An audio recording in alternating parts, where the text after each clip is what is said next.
پیر صاحب آپ دیکھ لیجئے گا، میں نہ تو بھٹو ہوں نہ محمد خان جنیجو، مجھے اگر 6 ماہ بھی مل گئے تو میں ان تمام جرنیلوں کو سیدھا کر کے رکھ دوں گا۔ وہ بھٹو تھا، ٹھیک ہے، وہ اور ہوں گے جنہیں موت آ گئی ہوگی۔ تو وہ نواز شریف صاحب جن کو فوج نے اقتدار پہ بٹھایا اور ایک ایک قدم پہ ان کی رہنمائی کی، تو وہ جب اقتدار میں آتے تو پیر پگاڑا کے ذریعے فوج کو پیغام بھجواتے ہیں کہ میں 6 مہینوں میں آپ لوگوں کو ٹھیک کر دوں گا۔ وہ بھٹو تھا، وہ کوئی اور بات تھی۔ یہ بات کسی نہ کسی طرح ناشتے کی میز سے نکل کر GHQ تک جا پہنچی، جس پر جنرل حضرات کافی مطلب ہے وہ ہوئے، افسردہ ہوئے کہ یہ کیا بات ہوئی کہ مطلب وزیر اعظم کی کرسی پہ بیٹھ کے ہی آپ دھمکیاں دینے لگ جاتے ہیں کہ جی 6 مہینے میں فوجوں کو سیدھا کر دوں گا۔ اور چیف آف آرمی سٹاف نے پیر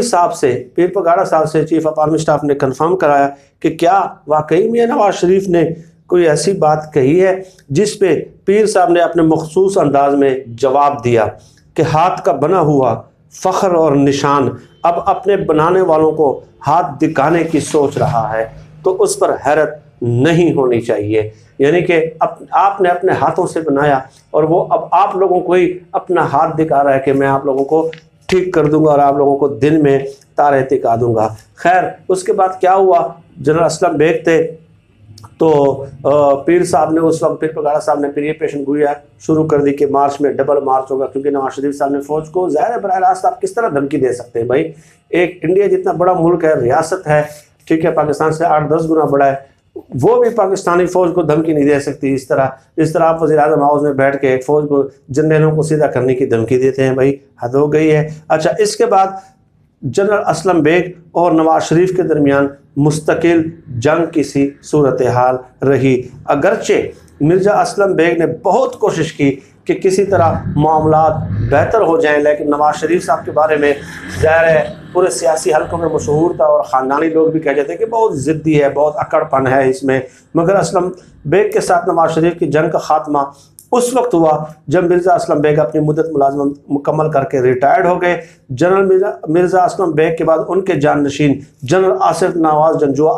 ایک پیشہ ور اور پروفیشنل فوجی تھے اور فوج کے معاملات تک ہی اپنے آپ کو محدود رکھنا چاہتے تھے، مگر یہ میاں نواز شریف ہی تھے کہ جنہوں نے اپنے ارادوں میں جنرل آصف نواز کو حائل دے کر ان کے خلاف مہم چلانے کی کوشش شروع کی۔ یعنی اسلم بیگ تو چلے گئے، اس وقت تک ان کے تعلقات ٹھیک نہیں ہوئے نواز شریف کے ان کے ساتھ۔ پھر آصف نواز کمپلیٹلی ایک پروفیشنل آرمی چیف تھے، تو اس کے خلاف بھی انہوں نے سازش شروع کر دی اور جو ہے نا ان کو خریدنے کی کوشش شروع کر دی۔ میں نے ایک ویڈیو میں بتایا تھا کہ کیسے جنرل آصف نواز کو پھر انہوں نے بلایا اور ان کو BMW گاڑیوں کی آفر کی کہ یہ لے لیں۔ پہلے میاں شریف نے ان کو آفر کی کہ آپ میرے بیٹوں کی طرح ہو، میری آنکھوں کو ٹھنڈک مل جائے گی، آپ اس BMW میں بیٹھ جائیں، آپ کے آفس پہنچ جائے گی۔ اس کے بعد نواز شریف صاحب نے شہباز شریف صاحب نے ان کو آفر کی کہ BMW لے لے، بابا جی کہتے ہیں، ابا جی کہتے ہیں، ابا جی کہتے ہیں، لیکن جب انہوں نے بھی ان سے بھی لینے سے انکار کر دیا، پھر نواز شریف صاحب نے خود براہ راست BMW گاڑی کی آفر کی تو انہوں نے انکار کر دیا آصف نواز نے۔ اس کے بعد نواز شریف نے کہہ دیا، مختلف مجالس میں کہنا شروع کر دیا کہ اس میں اتنی اکڑ ہے، اتنا غرور ہے، میں ان کا غرور اور اس کی اکڑ نکال دوں گا اور اس کو ٹھیک کر دوں گا۔ اب آپ بتائیں کہ کرپشن نہ لینے پر پہلی بار کوئی وزیر اعظم آرمی چیف کو دھمکی دے رہا ہے۔ جنرل آصف نواز جب اپنے کولیگز کے ساتھ ظاہر ہے GHQ میں یا کسی آفس میں ظاہر ہے کہیں بھی بیٹھے ہوں گے تو انہوں نے کہا کہ یار یہ کس قسم کے لوگ ہیں۔ میری پہلی ملاقات تھی ان کے ساتھ اور پہلی ملاقات میں ان کے والد نے جو ہے نا مجھے رشوت کی پیشکش کر دی، اور جنرل آصف نواز نے اس کے بعد طے کر لیا تھا کہ جو وزیر اعظم اور آرمی چیف کے درمیان جو پروفیشنل امور ہوتے ہیں، ریاستی معاملات ہوتے ہیں، میں اسی پروفیشنل مینر سے ہی ہینڈل کروں گا اور اس کے علاوہ ان کے ساتھ کوئی فالتو جو ہے irrelevant کوئی تعلق نہیں رکھوں گا، کیونکہ انہوں نے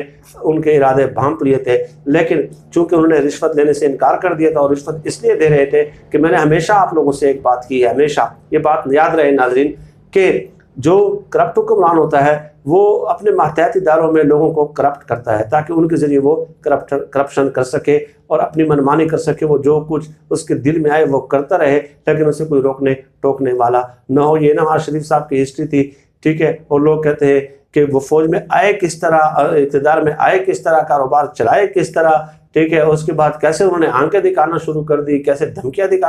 دینا شروع کر دی، کیسے آرمی چیفوں کو